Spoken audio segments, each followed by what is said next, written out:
Sorry to interrupt the music, but just need to do a quick audio check to make sure my mic's working and that you can hear me and that the video's coming through, etc. So if it is, just pop a comment in the live chat for me, and that'd be great. See you at the half hour.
Hello, good evening everyone. Welcome to In Studio Live, the Heinz Baked Beans version. Well, number 57 anyway. And this is week 50. Welcome to the show. Great to have you with me. And if you are watching and are able just to say hi in the live chat, please do so, because that way I'll know there's more than what YouTube is telling me is watching, which isn't very many at all, to be perfectly honest with you. But right, let's get underway. My usual standard introduction.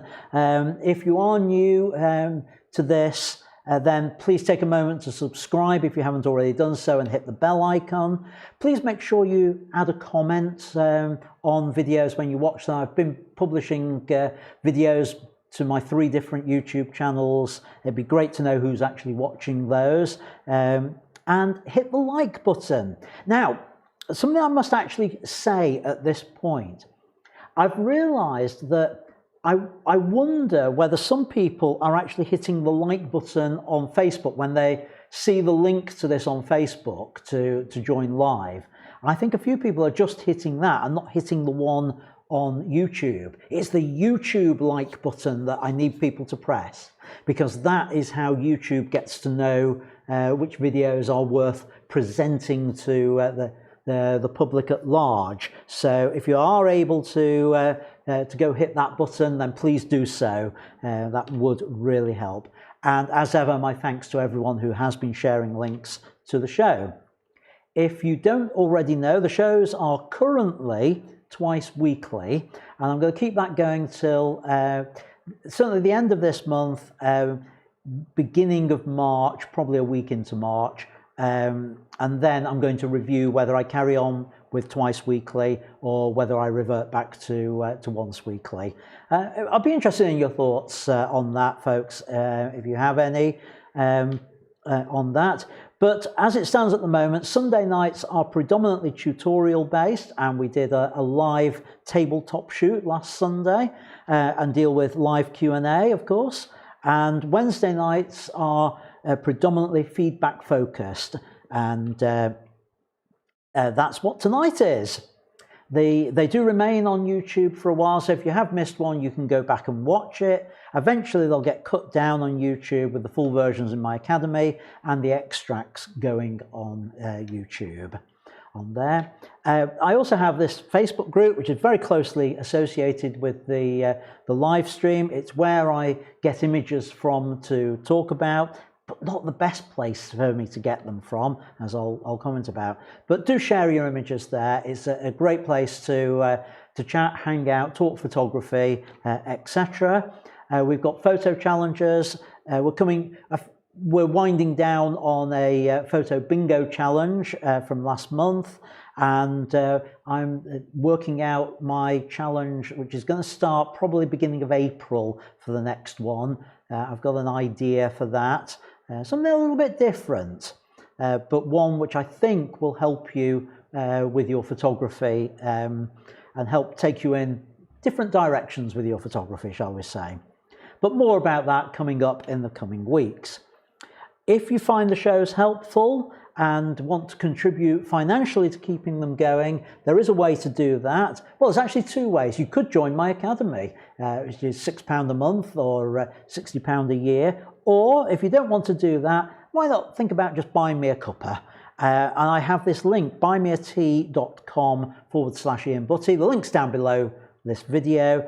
And it's just a way where you can financially say hello to me and thank you and all that. A lot of YouTubers use BuyMeACoffee. Well, it is BuyMeACoffee underneath all this, but I don't drink coffee, so I have my link changed to BuyMeATea. I put a name on the mug each week to say thank you, or each live stream to say thank you. And tonight's cup of tea comes courtesy of Linda Freakley. So cheers, Linda. Thanks very much. As ever, nice cuppa. I have a newsletter, and that which I will be sending more stuff out on that. So we've got the link there.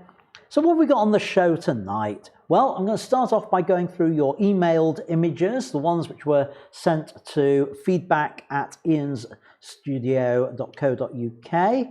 I've got a tutorial. We're carrying on with a series of tutorials on Photoshop, because a lot of people don't know much about it and want to know a little bit more. So I'm going through some of the basics. Well, I say basics, that blend modes are one of those things which are actually quite complex, and it's taken me a little while to get my head around it. I'm glad I pre-recorded it, because there are certain sections I had to have about 3 goes to try and explain it. Hopefully it's nice and clear what's going on with it. I mean, I could explain it in a really complex way, in a really technical way, but I wanted to try and simplify it, and that's where it got complicated. Anyway, you'll see. So I've got that coming up. I'll be looking at images from the Facebook group, which have been posted there for feedback, and I've got a Lightroom 2-minute tip, and this is a preview of one that will be going live on the Lightroom channel in a week or so's time on there. And of course, live Q&A on that. I've just noticed a couple of other people having joined the live chat. So hi to Adam and hi to Amanda. Welcome to the live stream tonight. So I haven't got any questions in Q&A. If you do have any, pop them in the live chat for me. There is a delay on that, but you can always send them me during the week. Contact me at ians-studio.co.uk, and I'll pick them up and talk about them in a future live stream. Now, let's move on to sort of the feedback side of things. I do give priority to images which have been sent to feedback@ians-studio.co.uk. Why is that? It's because I have the shooting data with those images. I have the full resolution, so I can check exposure. And to be honest, Facebook hasn't had its grubby mitts over them, where it compresses everything and makes a horrible mess of most images. So I give priority to those. So let's head over to Lightroom and see what we've got via that email address this week. So bear with me a moment while I get Lightroom up on my screen and I can switch over to it. Right, well, I only had images from Peter this week, all from one shoot, a misty day in Planchado in France. And he's provided me with 2 versions of each image. And if we look at this, we've got, I believe, the processed one from Peter and the unprocessed. Processed and unprocessed. Again, original. Oh no, that was the edited, and that's the original from Peter. Right, okay, so let's have a look at all these. Right, first thing to say, Peter, about these. I don't know whether you're shooting in RAW mode or not, because I notice your originals here are JPEG, and I would encourage you to shoot in RAW mode, because certainly some of the things where we might want to do to these images, you're going to get much better end results by shooting in RAW, because we can do more to them than is ever possible with a JPEG version on there. So yeah, you're shooting with a Nikon, so Nikon can produce NEF files, so head that way. And if I've talked about it on a few of the live streams. If you're not sure you want to be shooting RAW, I would say shoot RAW plus JPEG, and then there's just 1 or 2 like these images where you'll find it's really going to help if you had the RAW file, because you can get a lot more of information out of those sections. So that having said, let's have a look at the shooting data on these. 48 millimeter, 24 millimeter, 50 millimeter. ISO 800, 125th of a second, 200th of a second. Right, okay, the other thing I would say about this, Peter, is keep an eye on your ISO, because I can see here you're shooting ISO 800. Whoa, what happened there? No idea. Go back. Nope. Hang on a minute. Right. Yeah. Oh, it's a clickable link. Why is that a clickable link in Lightroom and other settings aren't? That's weird. What does it say there? Show photos taken with this ISO. Why? Oh, I don't know. Why you'd want to do it with that? You do it with. Right. Anyway, weird. Right. Enough of that. Right. Okay. Your ISO is 800 on here, but you didn't need ISO 800 because you're shooting. Your longest shot in this sequence is 50 millimeter, and you need to be handheld. That would be a 50th of a second. So basically you're a stop there. You could have come down easily to ISO 400 on that one, but for the other ones, I mean, this one here, again, you could have come down to ISO 400. You might have even got away with 200. And certainly on the wide angle one, 24 millimeter there, 30th of a second you could handhold that, no problem at all.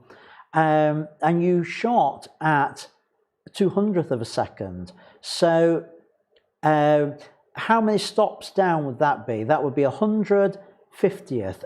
That's 2 stops minimum. You could go down 3 stops on that. So your 800 can be 400, 200, 100. You could shoot at ISO 100 at 25th of a second and still handhold it for this wide angle shot, which means you'd have had a much cleaner image to work with. So that's the things on that. Now, I'm going to go with the original files on here, and let's just talk a little bit about the composition on these. First thing to say about this one and the next is there's a nice mist there, but the image seems to be lacking a subject. The mist in itself isn't a subject for this, it's just a bit blah, I'm afraid, on that. The final one is a little bit better because you've got the tree there as a subject on that. And I think with something like this, you need to be thinking about really identifying your subject on here. And the mist in itself, yes, possibly, but you could do something with this one. But the others, it's a bit hard to come up. Now, maybe if you could have got down and got this tree twiglet thing more in the foreground, maybe that would have worked. Let's see what we can do from this.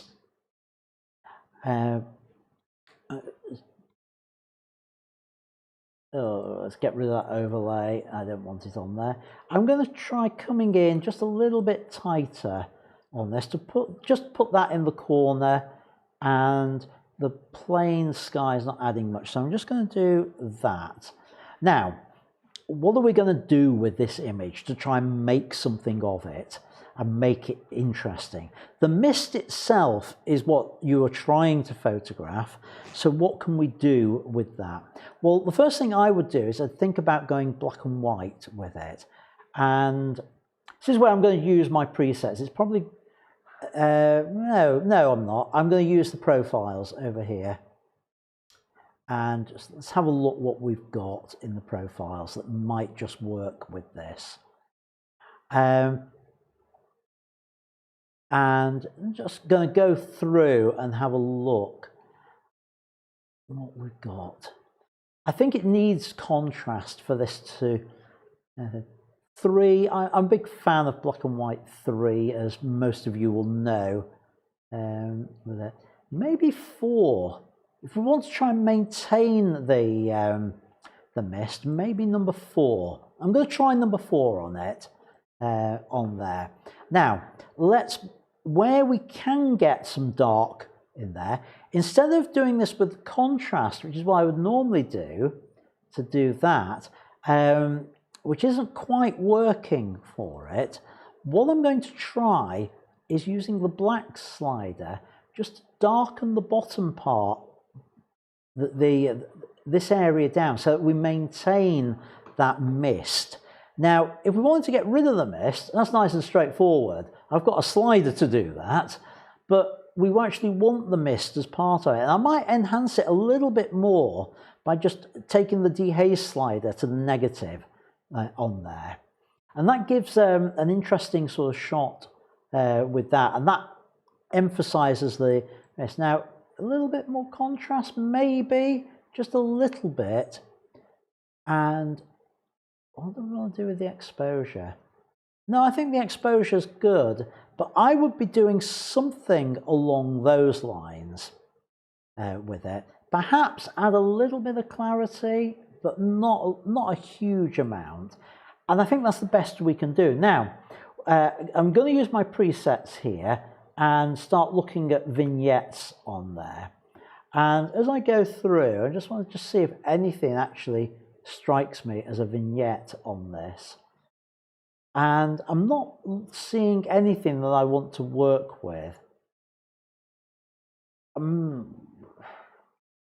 Maybe a slightly faded border works on there, which is quite subtle. Let's go over to the effects and just bring maybe in just a fraction more, and the midpoint in just a little bit. I would do something like that with it, but I think subject-wise, I think it's just lacking that point of interest in the image for the viewer to focus on with it. And the tree, on the other hand, I think you've done the right thing to crop in, as you have. I would be tempted. I'm just going to do something first. I'm just going to copy over. And did you see what I did there? I clicked on the edited image and then clicked onto my current one. And having done that, I can just apply previous. Now it's way, way, way too much on there. That doesn't work at all with it. So I'm going to undo that, but it's also given me an idea for what we can do with this. The first thing I want to do with it is a crop. But I'm going to be a bit more severe with my crop on this. And I'm going to bring it in to something like that, so that that tree really is my point of focus on here. Now we want to get something, make something interesting of it. So again, I'm going to go black and white. And let's have a look what we're going to go for. Let's scan through here for something that will work. And I think,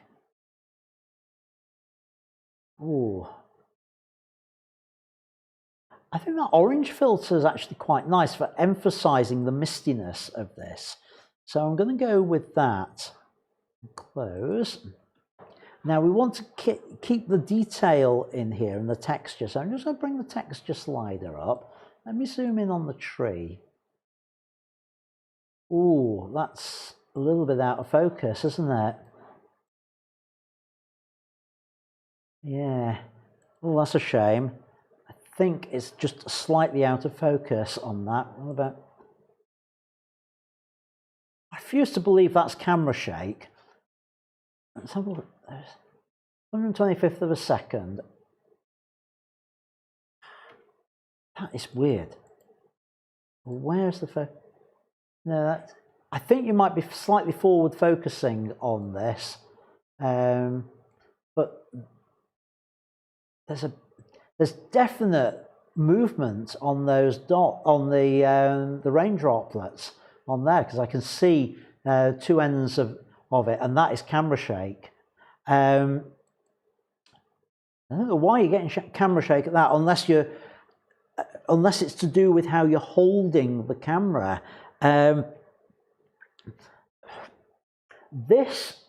When I talk about hand holding a camera, I've not got mine with me, but there are techniques for holding a camera, and the worst possible technique with a DSLR, and I see people doing this, is trying to use the live view screen on the back and holding it out here, trying to take a photo, and that is definitely not steady.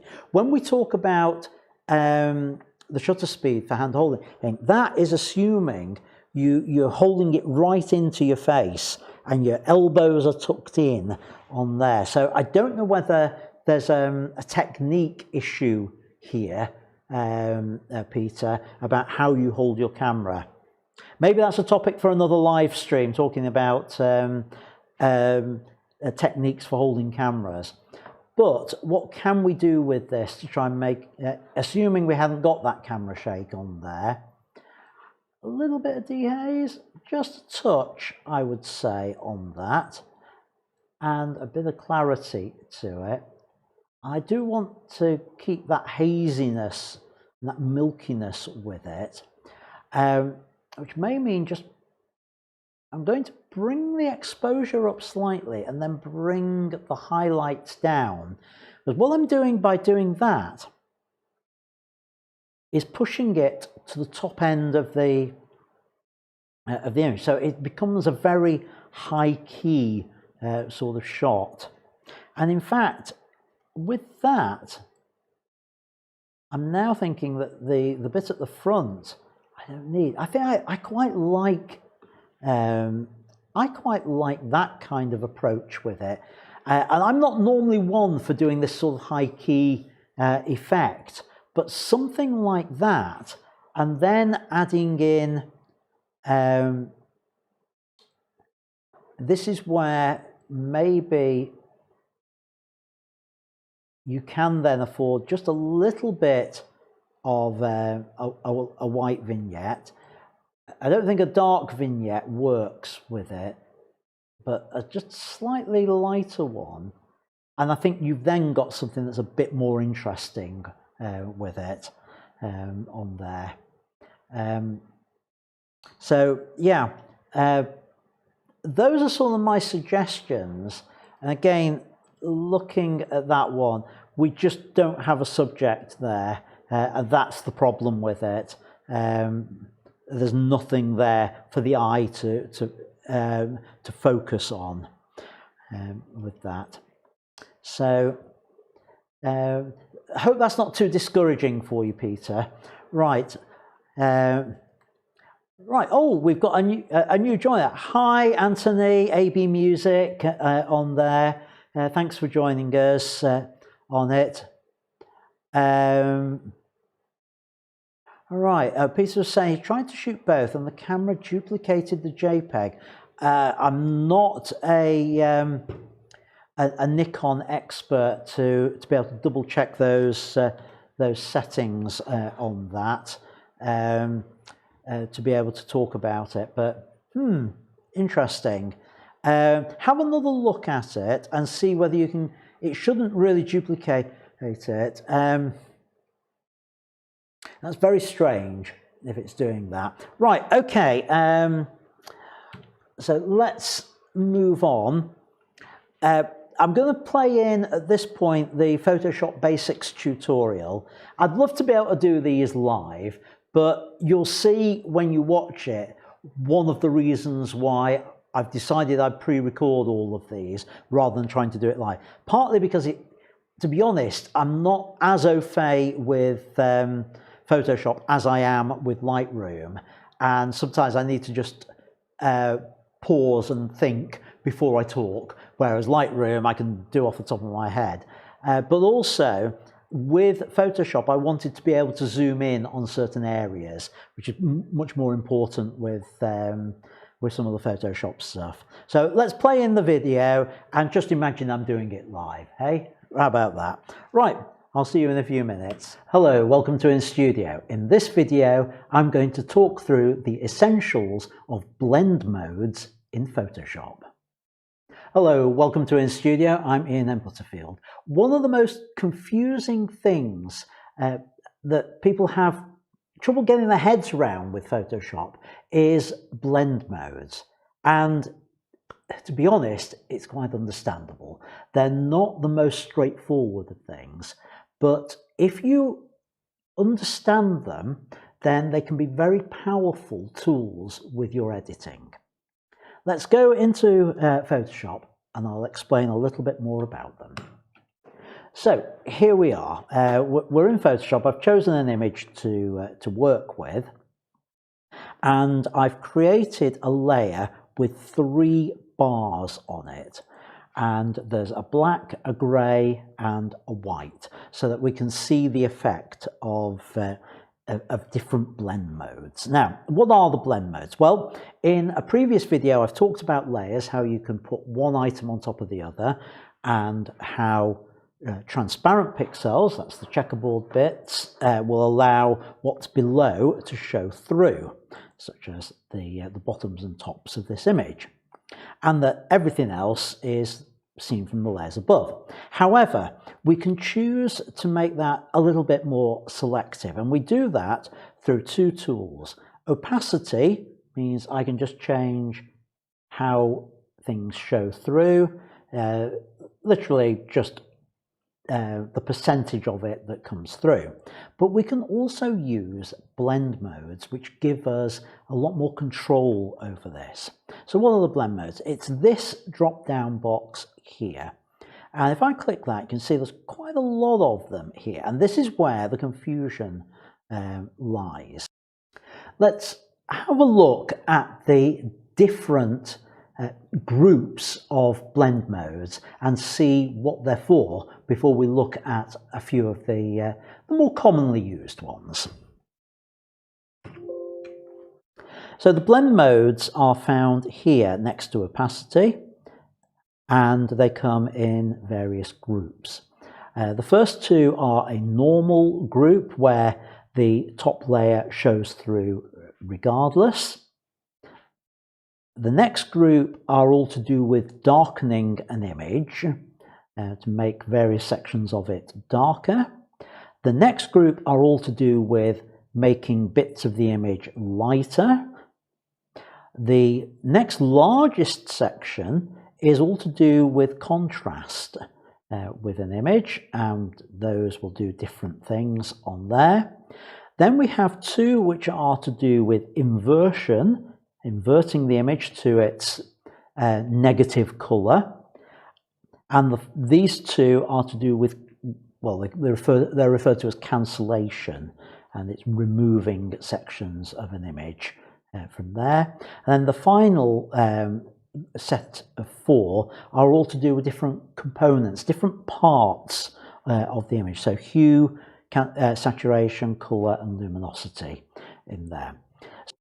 What I want to do with this video is just now show you how some of the more common blend modes are used and the effect that they have on an image. I'm going to do it with these coloured bars so you can see the effect of them. I'm not specifically going to look at an example of where I would use them. We'll come on to that in a different video. Let's start with normal. The normal mode is the default mode, and it means whatever is on the upper layer is displayed regardless of what's on the layer below. Okay, let's move on to the darker group, the darkening group. And I'm not going to do them in the order in which they're displayed. Let's start off with darker colour. What darker colour does is it looks at whichever layer, the top layer which we've applied the blend mode and some of the layers below, whichever of those colours is the darker colour is the one that shows through. So we can see here with our black, grey, white that in the white section the background is definitely the darker colour, so everything comes through. Nothing of that white box is showing there. On the black one, obviously black is darker than everything that's below, so the black bar is showing. Nothing of the glasses below is showing through. When we get to the grey, we can see that in some places the red is a little bit darker, some of the green is darker, some of the blue is darker. The rest is replaced by the grey colour from on top. And if I zoom in on this, you can really begin to see how it's done on a pixel by pixel basis. Now let's look at the other one that's very similar to this, which is darken as opposed to darker colour. What we see here is a very similar effect, except instead of it being the maths being done on the composite of all the different channels combined together, the red channel, the green channel and the blue channel are looked at independently. And the value from each of those channels is only passed through if it is darker. So what does that mean for our image? Well, again, with the white and the black, because they are pure white and pure black, there's no difference at all. The difference really comes here in the grey area and how the maths works on that. The areas of colour get affected in a different way. I'm just going to toggle the layer off just so you can see the effect of what's going on, and watch in particular the colours here of the water that's splashing up. And you see how it causes those colours to change. The reason it changes colour is that the different components of the colour, some components are coming through and some are being taken from the top layer. So this gives you something which will affect the colour of the image, but one of the things about it, it gives a much more natural transition generally between the colours. Let me turn that back on and then zoom in as I did before. And you can see those transitions now are much more natural rather than that pixelated effect that we've got. But we've got colour shifts with it. So let's have a look at the other one I want to talk about from this group, which is called multiply. So as we zoom out and have a look at multiply on here, what multiply does is it applies a mathematical multiplication between the values of the upper layer and the values of the lower layer. And this effectively gives a true darkening effect. Why does multiply cause things to become darker, i.e. a smaller number? Because we're dealing with values between 0 and 1, and when you multiply two numbers between 0 and 1, things get smaller, therefore they get darker on there.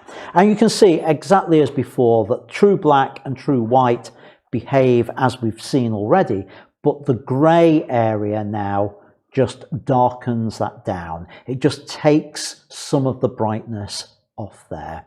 So those are the three modes that we've got. Multiply is probably the one you want for just darkening something. Darker colour is literally a colour swap, but can give this sort of very pixelated effect on the end. And darken gives a much more smooth transition, but it can affect the color transition. Now let's have a look at the corresponding ones for lighten and for lightning. So now let's move down here. And again, I'm going to do them in effectively the opposite way that you might think. Let's look at lighter color. And this again, like the previous one, what it does is it looks for whichever of the layers, either the top layer or the layers below, has the lighter color. So obviously the white band is going to show through, the black band is never going to show through, the gray in the middle, in some areas, you can see just these little bits of area, it's replaced with the gray on there. So that, as before, is a very pixelated effect because it's doing it on the composite colors on there rather than on a channel by channel basis. If we want to see it on a channel by channel basis, we need to go to lighten, which does give a nicer transition between the colors because we're doing it RGB on there. But if you want a true lightning effect, then the best one to go for is screen. And you can see on here, this is the equivalent of multiply in the darken section, where in fact the black now does nothing. It doesn't lighten anything. How would it? The white takes over completely. Within the gray area, it just lightens the values, so everything just looks that little bit brighter. So those are the only ones I want to go through in this video. In a future video, I'll look at some of the other blend modes and how we can use those. I will also do a video on how we can use these blend modes, not just with layers, but how we can use them really powerfully with the paintbrush within Photoshop.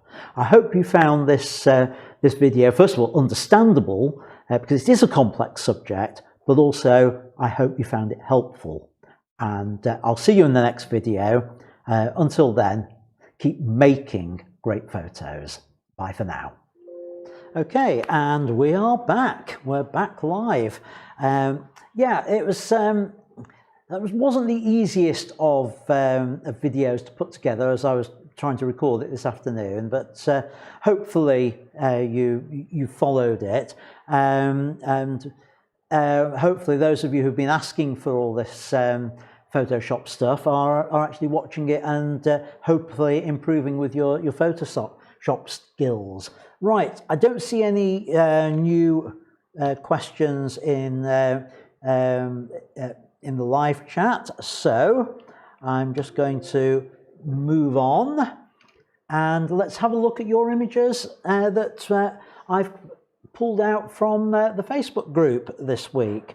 And I really should have set this up while I was watching the video. I was checking it out. It's the first time I've watched it all the way through, other than when I was doing the edit.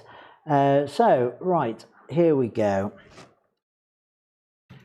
So I've got 18 images to look at this week.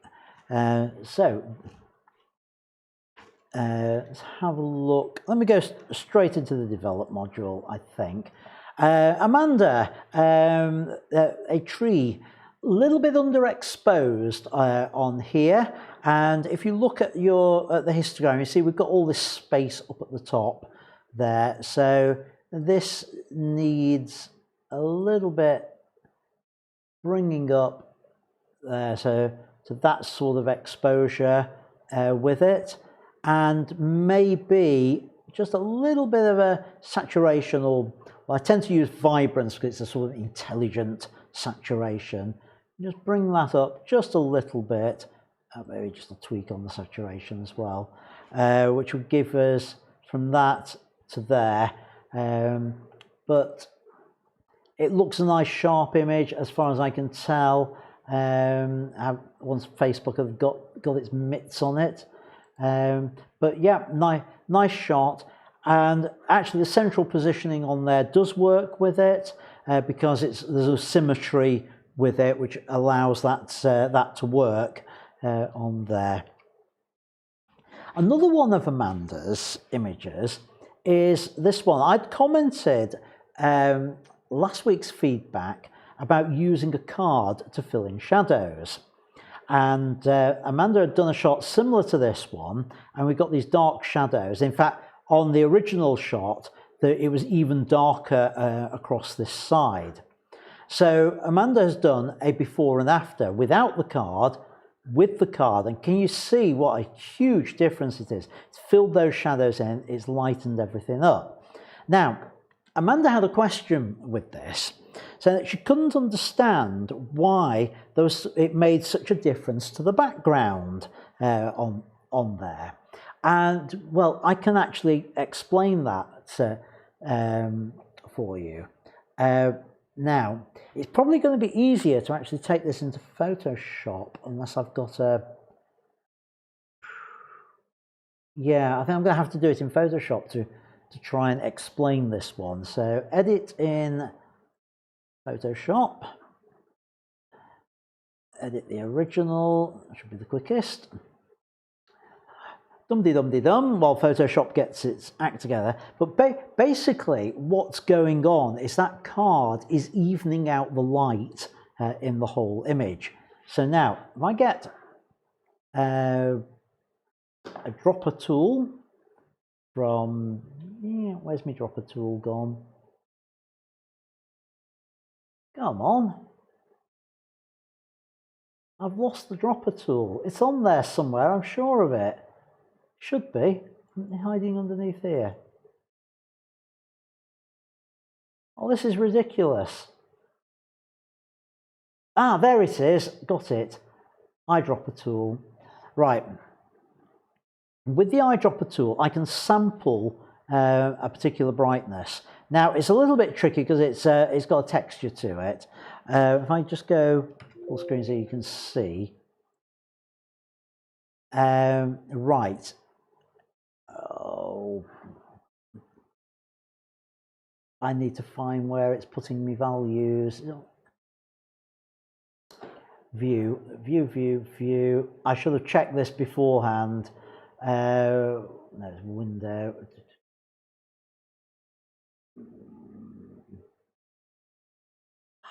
Sorry about this, folks. I have completely info. That's the one I want. Now, what we can see here as I sample this, notice the RGB values on there. They go from 87 to 93, that sort of area. And over this side, they go, well, average sort of values. Oh, a lot of change in the pattern on that, actually, making it difficult to tell. But basically, what's actually happening with this is that the card, which is put in here, is adding light coming across as well as the sun that's the daylight that's reflecting on, which means you can see it's brighter on this edge than it is there. So that's partly why you've got the thing. I'm guessing you were shooting in auto white balance as well. So what would have been happening with this is you've got a color shift. There's a sort of almost more of a greeniness to this side. So you can just about see it in the values. Again, I come in. You can see that the green value is slightly higher over this side. See, that's 120. So not by much, but it is slightly. Whereas over here, the blue is very slightly higher than anything else. Why is there that color shift? Because the daylight has a blue color, and what you've got over this side, the light that's coming back, is probably reflecting off something that's greenish in the house, or you've got I don't know whether would have fluorescent lights on that, so they're also green. They would give a green tint as well. But it's that filling in effect that just evens things out. So the white balance gets calculated differently based on it, and we can prove that by going back to Lightroom. What I'm going to have to do, and I'll create a virtual copy on here, which is photo, create virtual copy. So I've got two versions of this, and on the first one I'm going to use the watch here to set the white balance. Then I move on to the other one and set the white balance same place but on the other image. And now as I toggle between those, can you see that shift? And that's purely down to the fact that we're using the same place, but it's the white balance, and the auto white balance has caused some of it. And also this area, the reason why it looks to be a considerable difference in the middle is because we've got a graduated colour. It is darker over this side than over here, but it's evened out a little bit there. So again, to prove that, I'm going to use the virtual copies. On one, I'm going to just choose the left image, and on the other, I'm going to choose the right image, so I can now show them one on the other. Oops. Oh. And we can start to really see the difference there between the two that it's made, particularly on this watch face. That card is reflecting the light into there so much better. It's made a huge difference to it. In fact, we can see a little bit of the card reflected here in the cover. So that's just a little bit of explanation as to what's going on there with that. And moving on. Image by Anthony. And I like the perspective on this. What I don't like are some of the things in the background on this shot. Now, one thing just to play around with this is the white balance. It's come out very blue on here. Now, if I correct it, we'll find the rest goes quite orange. But maybe we don't want to go quite that far, but if I just back it off a little bit, I think that's starting to look a little bit more snow-like. We've got a little bit of shadow down here which we can sort out. I'm going to use a graduated filter to do it. So reset everything on there, and I'm just going to bring that filter in up here, and then I can just use the exposure just to lighten that section at the bottom. And I think I want to add a little bit more warmth at the bottom, so I can just bring the white balance up a little bit on there as well. I don't want to go too far with it, but trying to match everything else on there. So we've got that. And then let's see about tidying this background up a little bit.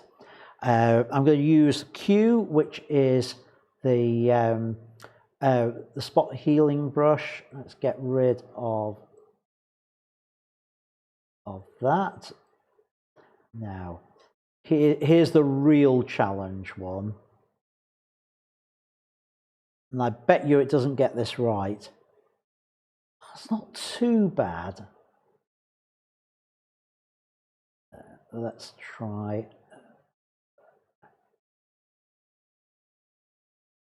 I'm just trying to match the snow up at the bottom. Now the clouds look a little bit odd on there, but again, I can do something about that by pulling in a bit more cloud from, say, up here. If I wanted to spend a bit more time on it, I could sort that.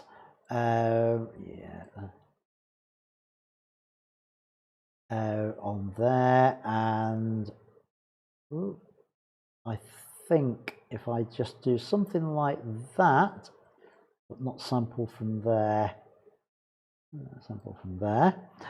Yeah, that's not the that's not the best attempt in the world. Let's see if I can get rid of this sign, because that one really was bugging me. And I'm just going to paint over it, and then let's see where we can sample from for it. Oh, Lightroom, my goodness sake, get that in the right place. That's not a good place to sample from, I don't think. Not to match up everything else that we've got around here. If we do there, and let's get rid of all that. That, I think, is now starting to look a little bit more natural as a location. As I say, if I spent a bit more time on it, I could get those clouds right on there. But that just gets rid of the non-natural world in there. So before and after. Sorry, after, before. So that's the sort of thing I would do with that. We just sort that white balance out with it, which incidentally you should be able to do in camera. I doubt I've got any shooting data on this. No, I haven't.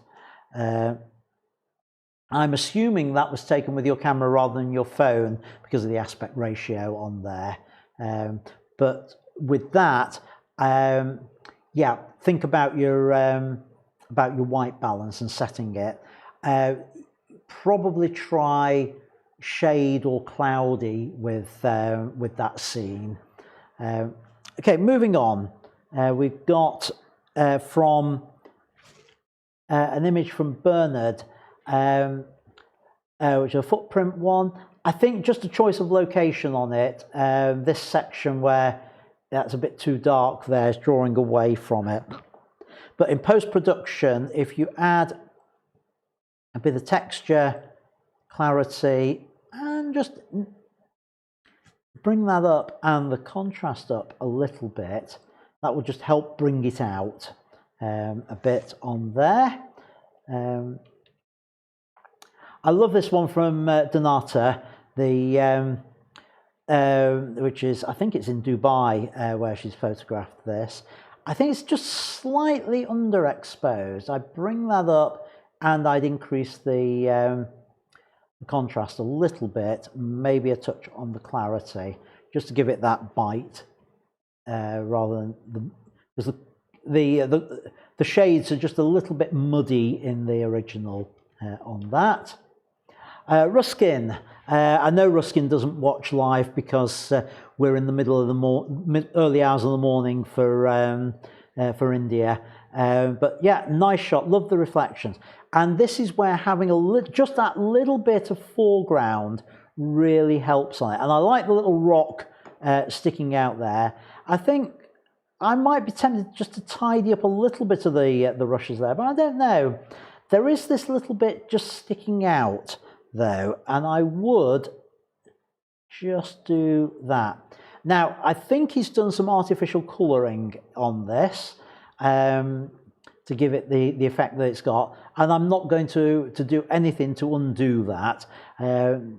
It's not a colouring I would have chosen myself, but I don't dislike it. In fact, I quite like it. I just I'd never have thought of doing it myself on there. It's a nice one, Ruskin, on that. Robin, interesting one here. It's a reflection shot of a pincushion. And I know why you've got the heart, the pins in sharp focus, but my eye is wanting to see the rest of this in focus as well. So I would be looking at focus stacking something like this to be able to see the cushion that it's on. I just think those faces deserve to be in focus. And even the pins themselves, the ones at the front here are sharp focus, the ones towards the top aren't. So think about doing a focus stack on there. There's I've got tutorials on the YouTube channel for how to do focus stacking on there. I've gone through it a couple of times on here. So have a look at those if you don't know how, and consider investing in focusing rails for it, because I think focusing rails will really help with that one. Peter, I don't think that bird is in focus. I know you put this in as a negative space. The thing with negative, I think negative space is something I'm going to talk about probably in a couple of months' time, because I'm starting on Sunday a series on composition, and I'm going to look in more detail about, well, I've picked 3 techniques for this Sunday. There's lots and lots of different techniques with composition, and I think negative space is one of those I want to spend some time on at some point as to how it can help our images. And I don't think this one's really adding, I don't think the negative space is adding much to it. And also the fact that that bird is badly out of focus, even at this resolution, I can see that's not good on there. With it. This one, however, is lovely. I do like the use of an S-shape road bringing you into the image. I think you talked about lead-in lines. It's sort of a lead-in line. It's a bit of a grey area on that one. Normally, lead-in lines they tend to be straight. It does bring your eye through the image, so you could argue it with that. So yeah, that's a much better shot, much nicer image. I'm afraid this one's overexposed. You can see the sky blown out and some of the bridge as well. Bring that down a certain amount we can do here in post-production, and bring a little bit up on the shadows. Now, again, as a lead-in, the question is, what is it leading? What are the lead-in lines taking you to? And if it's taking us to this tunnel, we need to be able to see the tunnel much better. Because at the moment, this is more about the bridge than the subject. I don't want to preempt what I'm going to say on Sunday, but there's a lot of misconceptions about lead-in lines, and lead-in lines aren't your subject. They take you to your subject, whereas on here they have become the subject, which means they're no longer leading in. They are no longer lead-in lines, because they are they're not leading you to the subject. So yeah. Adam, this swan, you had 2 of them, a black and white and a colour, and I really like the colour version on this, and this is one of those where a white vignette really works well with it. It looks quite noisy as an image. I like the subdued colours on there. I've got to say, a well done for it, really, on there. It's well put together, especially considering it's all been hand edited on mobile. But now there was a question raised about the fact that everything was coming over as JPEGs when you move the files over. What I don't know with this is how you're transferring from camera to mobile device. If you're or what the mobile device is. If I have a bit more information on that, then perhaps that's a question I can pick up on Sunday for part of the Q&A on there for that. Peter, another one of Peter's. I love the technique. It's a technique I've talked about before, where you photograph the reflection and then flip the image. So just to show with this, I'm going to flip it vertically. That's more what the original would have looked like with it. Let me undo that. Now, when you do that sort of flip, a couple of things can actually help sell it. I'll be honest with you, the ripples in this were just, at first I thought it was a blurred image, but after a while I realized what it was. But what I would try to do was to include just a little bit of the bank that's there at the bottom stroke top of the image, and right, I do the flip vertical again. With this, if you tilted the camera up just slightly, you'd have got just a little bit of the bank, so that when you flipped it, that would have been at the bottom of the screen, and that would help tell the eye, this is definitely a flipped reflection that I'm looking at. And I think sometimes that helps with it. I have done it without that extra bit in an image, but sometimes that works. But yeah, great to see you using that kind of technique. John, a little bit underexposed on this one. Needs bringing up a little bit more clarity, maybe a bit of contrast, and a little bit of saturation, I'd say, maybe even a little bit more on there.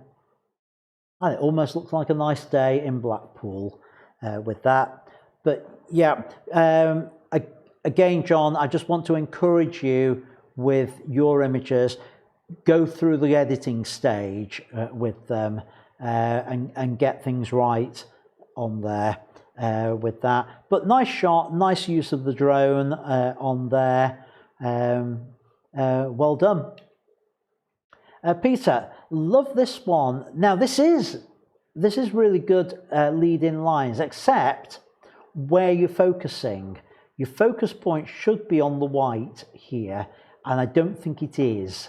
I think it's forward focused, because if you look at these, they're a little bit higher up, and the focus point appears to be on a band around the middle of the purple, and the white doesn't seem to be quite in focus.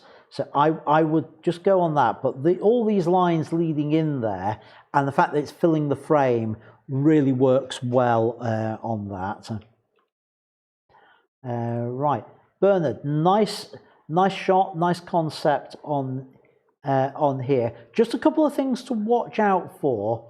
Watch the fact that you've got the top of this the sign disappearing off the top there. Try and make sure you get that in. And you've got a little bit coming in here at the bottom. Now, I'm not too worried about that. I am a bit more worried about what's been lost at the top. Now, I think that ought to stay in there with that. But nice shot, and nice to see your verticals correct as well with it. Adam, I know you were a bit concerned about clipping the wings of these ducks arriving at the well, a pond, lake somewhere. To be honest, yeah, it'd be nice to have that little bit of space here and there, but the fact that it's balanced on either side means I'm not so worried about it at all on there. And there's just something about this that really works. I do wonder about the clump down here, whether we want it or not, or whether we should try and lose it. Not sure. Can't make my mind up on that one. I guess the best way to try and make my mind up is to see what happens if I try and lose it. Now, this is not going to be quite so easy to do in Lightroom, but let's give it a go anyway. And Right, that's what I want to lose. I'm just going to go like that. And then bring that up. Find a point where that's going to line up sensibly.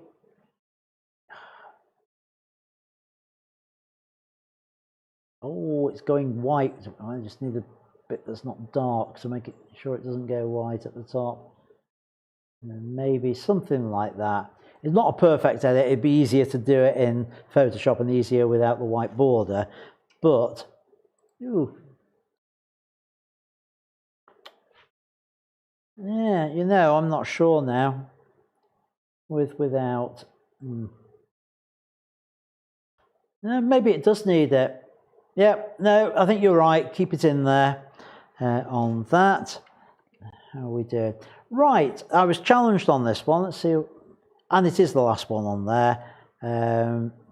So I was challenged about leaving everything in colour except the window on it. I thought that was black and white actually initially. Anyway, so let's go full screen and do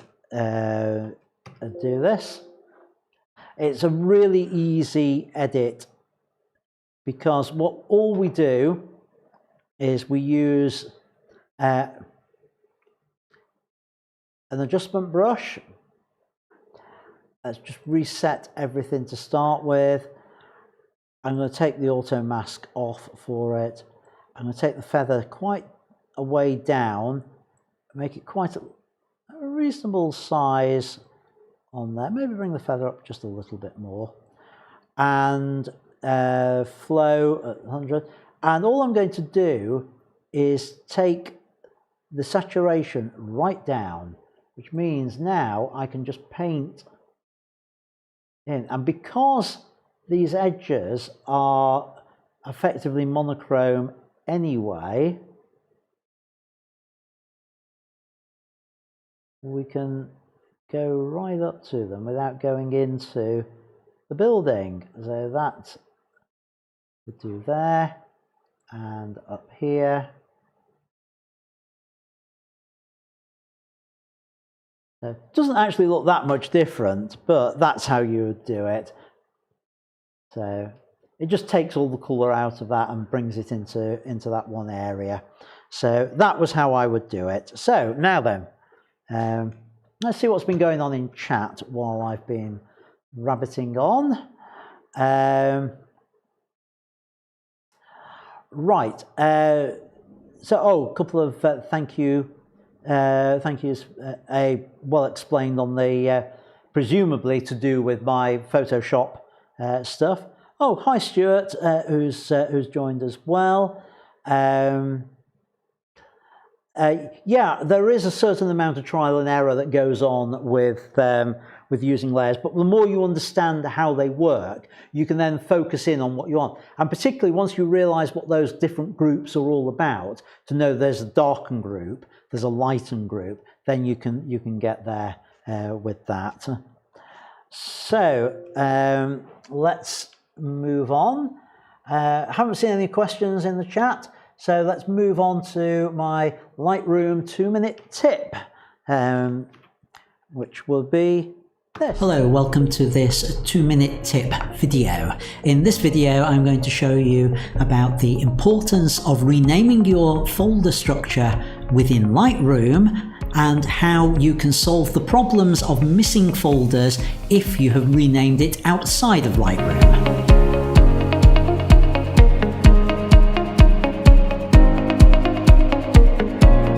Hello, welcome to In Studio. I'm Ian and Butterfield.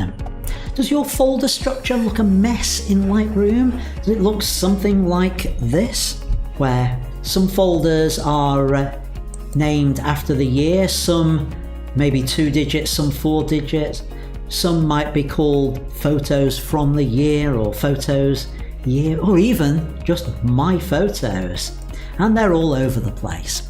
Well, the solution to this is to sort it out within Lightroom, because that way Lightroom knows where everything lives, and where it will rename the folders on the hard drive as well. So let's go over and just have a look at that structure on the disk. You can see here how it's exactly the same as it is in Lightroom. Some of them are double-digit years, 4-digit years, and some are really weird names in there. Once you realize that, there's the temptation to come in here and rename the folders directly, but that's not the correct way to do it. We need to go over to Lightroom and do the changes there. If in Lightroom I go over to this folder and rename it here, rename, call it 2005, then when we look at this folder, or Photos folder on the disk, you'll notice 2005, or the 05 folder, has been renamed to 2005. But what happens if we do it at the folder level rather than in Lightroom? So let's suppose I do rename this one here, rename that 2010. Let's rename my photos as 2009, which is what it should be called. Then when I go over to Lightroom, you can see what's happened. That 2010 now has a question mark against it. It doesn't exist. My photos, as soon as I click on there, goes to question mark. It's a missing folder. So how do we solve that problem? Really easily. We right click on the folder with the question mark and say find missing folder. Then we just navigate to it. So we're looking for the 2010 folder. So here it is, and I just specify that, select folder, and it goes through and finds everything that's underneath there. And you can see they're now back. And do the same again with this My Photos one. Now that may not be a good clue, but Bramall might be. So I can go and do find missing folder, which is the Bramall one, and we happen to know that it is under 2009. So if I say Bramall, select folder, and look what happens. It just does the Bramall one. It doesn't do everything that's next to it. So to sort the rest out, I go to the one level above My Photos. I right click on that and say find my folder, and we now know it's the 2009 folder. So I've selected that, select folder. It does say that it's already in there. Well, yes it is, because it's here with the Bramall one. So that's just a warning to say that these two 2009 folders need to be merged together. So I'm happy to do that. I say yes, and you can see now 2009 is sorted. So the only remaining ones to do are Photos 11 and Photos from 2008. And the correct way to do it, the quickest way to do it, is not at the folder level, but to do it here in Lightroom. So right click on that, rename, change that to 2008. Right click, rename, change that to 2011. And you can see now that my folder structure within Lightroom is sorted. And not only that, but here in the actual folder, they've also been renamed to the correct names. So, hope that 2-minute tip on renaming folders within Lightroom has been helpful. I'll see you in the next video. Right, and we're back live. Okay, so that is just about concludes the evening. We've got nothing else in chat to talk about, as you can see. So let's just wrap up, and thank you for everyone for letting me loose on your images. Hope the comments were helpful. Thank you for watching. Don't forget to subscribe if you're new to watching this. Hit that subscribe button and the bell notification. Don't forget to comment if you're watching this on a replay, and hit the like button. That's the like button within YouTube, not the one in Facebook. You can like it in Facebook as well, but the one I want you to hit is the one in YouTube. My thanks to Linda for the cup of tea. And coming up on Sunday, we're going to be doing our first session on composition, and I'm looking in detail at framing, rule of thirds, and lead-in lines on there, which means that next Wednesday we will do feedback based around those things, so things that you post in the Facebook group. But please send me your images to feedback@ians-studio.co.uk, because I can do so much more with those in the show. So until then, thanks for watching, and keep making great photos. I'll see you all on Sunday. Bye for now.